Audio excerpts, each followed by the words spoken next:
Hello everyone. I'm going to try and present effective data handling for practical performance analysis. Basically what to do to help you analyze data and make it as easy as possible for you. So in general we'll start with vessel performance and performance data, a comparison of the auto log, so using sensors, versus the noon data, which is the traditional way of analyzing the data, obtaining the data. Data validation, which is very important, because as you all know, in computing and in general, rubbish in, rubbish out. And then the analytics. So, in general, vessel performance management system, you need to leverage operational data to provide analysis and insight to the vessel owners, so you can improve the performance of your vessel. So in general, you can see everything's interlinked. So you have the operations, which lead to consumption, then you have emissions. All the machinery generates these consumptions. You have a voyage, so you can use voyage planning, voyage reporting, and actually have an idea of how the voyage went by using KPIs to actually be able to compare voyages and vessels, have a standard base of comparison. And then basically that generates compliance, whether it's with your internal factors or it's regulatory compliance.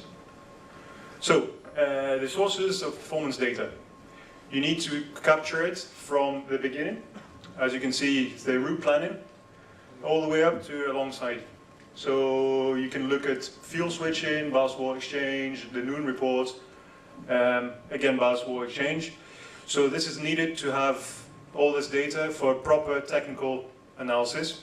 You need the data for environmental compliance. You all know about MRV and the headache that that's become, and DCS, which is going to be another headache as it's not in line so far with MRV.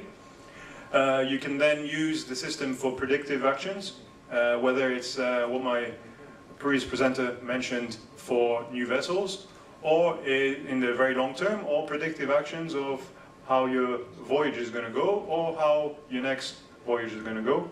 And in general, more data means more knowledge and better decision support. But then again, there's an offset between all that. If you have too much data, you'd end up with a cloud of data that you can't analyze. So in general, autolog versus noon data. You all know what noon data is. Most of the vessels use it. And autolog is basically having a vessel connected up with sensors, which can automatically get the data. So the advantages of autolog, you have no man in the loop, so no human error or manipulation of the data, so you have pure data coming to you. There's less burden for the crew, but again, you have to measure that and see that the crew is not a passenger on the vessel. They need to be involved at all stages. They know what's happening with the vessel, so they should be involved, and things should be kept visible for the crew. You can automate alarms and link to other systems. You can, if you rely on sensors, you need to make sure they don't drift. You need to have systems there so you can validate the sensors and the actual data, and make sure that the data you receive is proper and correct. And then you have to, as I mentioned before, generate the crew awareness. So they're on board the vessel, they need to know what's happening. On the noon data side of things, as you all may see, you get varying data quality. This may be when you change from one crew to another. Maybe one set of crew is trained better than the others, or they may have a different way of reporting things. This is a problem because you want, when you analyze something, you want everything to be equal. So it's very important to have proper procedures and to be followed. The environmental parameters. The easiest thing to look at is wind. It's not constant most times over 24 hours. So when the crew reports at 12 o'clock, they have to try and make an assumption for what the last 24 hours of weather was. So you can actually get a good representation. This is very difficult or almost impossible. Although if you have enough data, this can average out over time. So the data collection should be done very carefully, and the crew should be trained to do this. The good thing is, everyone uses noon reports, everyone's used to this, so it's very easy to implement. So, looking at the validation for sensors. You need a two-stage validation. Onboard and in the office. So the onboard, you need to have validation towards models. So you can get rid of spikes, outliers.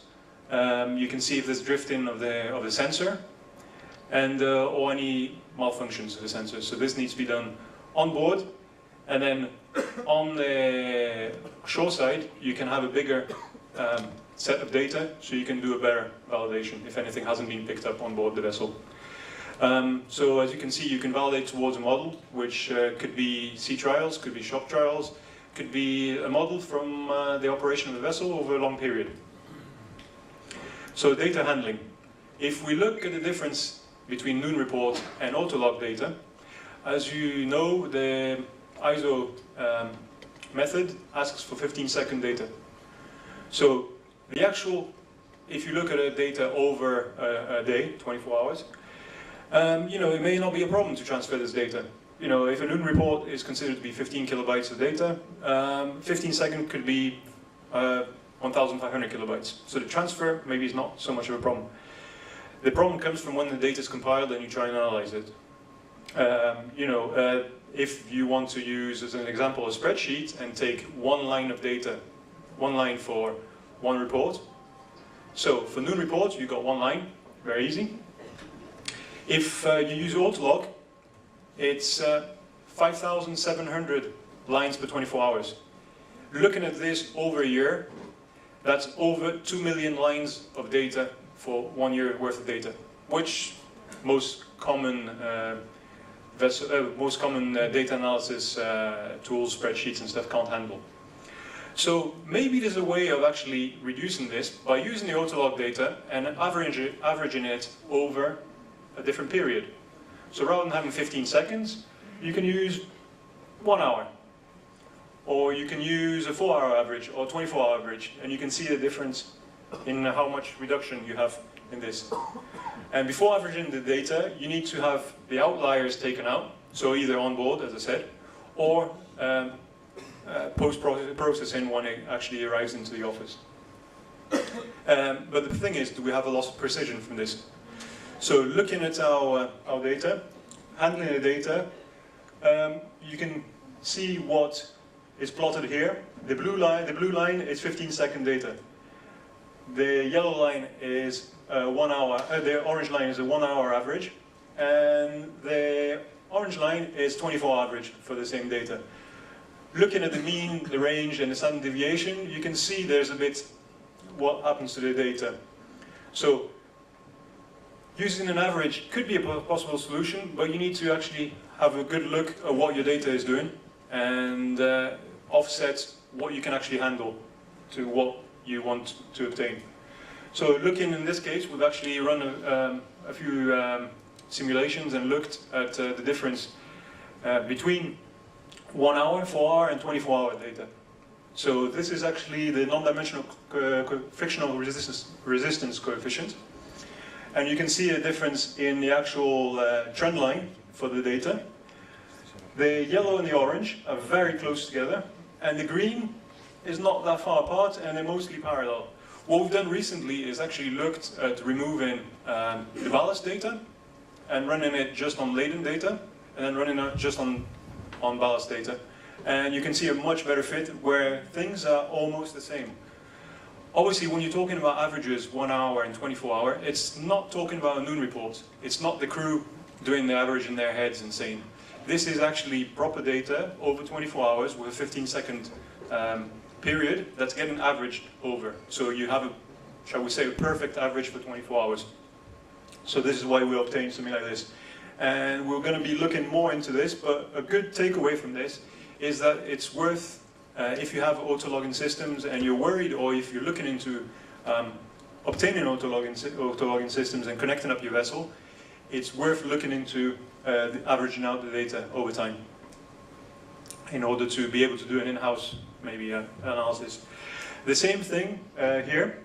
We've looked at the error of the data, error of the slope for the previous one. And you can see, it's a bit not very clear here, but you can see that in general the data is very similar. The only thing I will say is that for the 24-hour average, you have less data points. So maybe the precision is not there. So looking at 1 hour and 4 hour, you can see from the data in the corner, it's very similar. So there doesn't seem to be that much of a precision loss. So this is what we're looking to at the moment, and it's worth noting for you in-house as well, if you have this kind of data. Looking at more of the vessel performance, you can do the similar with the main engine data. As you have sensors on board, you're no longer relying on the actual every 30-day report from the crew. Because the 30-day is slow to pick up issues, it's reactive rather than proactive. And you have, the good thing though, it's you got a small amount of data and it's not very work intensive for the crew. If you have an electronic main engine, most of the providers already have the data being logged. So what you can do is have instant availability of the data, proactive handling of the main engine, and you can do the same thing, average it out over an hour, 4 hours, 24 hours. I will say that for the main engine, most of you are used to having data every 30 days. So a 24-hour average is a much better improvement. So it may be worth just investing in doing an average for 24 hours. From vessel performance and obtaining all the data through sensors, as the previous presenter mentioned, all the voyage events are captured, the voyage planning and prediction can be used. You can do benchmarking, either industry-wide or in the company. I'm going to have to speed up. And you can include external data. One thing, if you include the external data, you have to see the period of the data that you include compared to the period of the data that you have. So it needs to be compatible and you may have to do some working on it. Very quickly, for environmental performance, as all the data is available, you can very easily have MRV reporting, the new DCS, look at the ECHA zones and all that. And then finally, for presenting the data, it's very important to use a standardized format so that everyone can understand it and all the data is presented in a standardized way, so that is comparable. So again, you get reports and you can you have an output of the data if you want to transfer it to other places. So it was a bit quick, but that's it.